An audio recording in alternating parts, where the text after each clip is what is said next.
Bali in-improve ko na yung yung PPPoE natin. Bali kada port marami na siyang speed, may 5 Mbps and punta tayo dito. Yan. Kada port meron na siyang corresponding speed. Yan yung natin server sa PPPoE. Kada port 2, 3, 4, 5. Tapos ito yung ginawa kong full na speed, sample na account. Pwede mong i-edit to sa LAN to.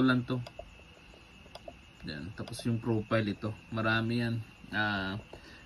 Simula sa LAN to, mayroong 5 Mbps hanggang 50 Mbps na speed. Ayan, makikita mo naman po dyan. Ayan. Sa LAN 3 meron din, marami rin tayong speed na nalagay. Sa LAN 4 marami din. Sa LAN 5 marami din. Dito na lang nagkatalo. Yan. Kunwari gagawa ka ng isang account under sa yan, ito na siya. Kumuha ka dyan ng copy na lang natin. Jose. Si Jose 5 Mbps. Si Jose 50 Mbps yung speed mo. Si Jose lang. Yan, si Jose. Tapos dito sa LAN to siya nakasaksak, kaya hanapin mo yung 50 Mbps sa LAN to. Yan yung speed niya. Hanapin mo yan. 50 Mbps sa LAN to. Yan. Tapos click apply. Okay. Yan. Yan na si Jose. Naka 50 Mbps na si Jose.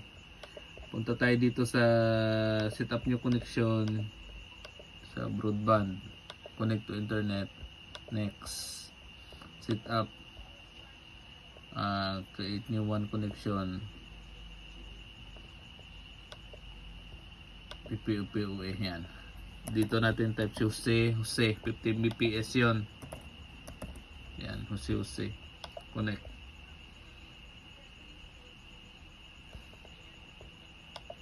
Disconnect muna natin tong si saglit lang.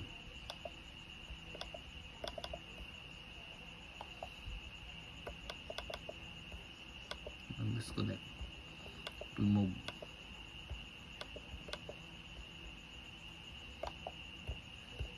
Then set up new connection.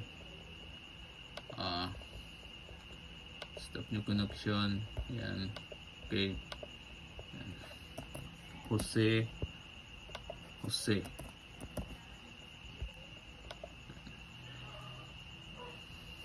Tayo natin mag-connect.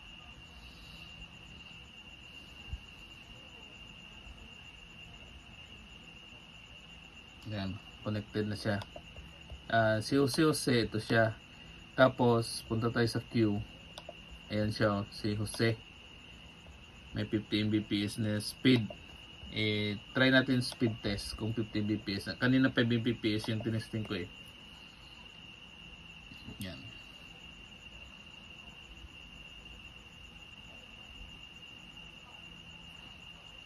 Yan po siya.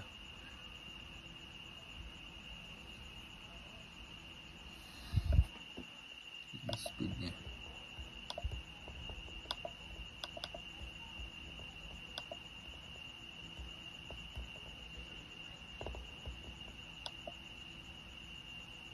Yan yung speed ng natin.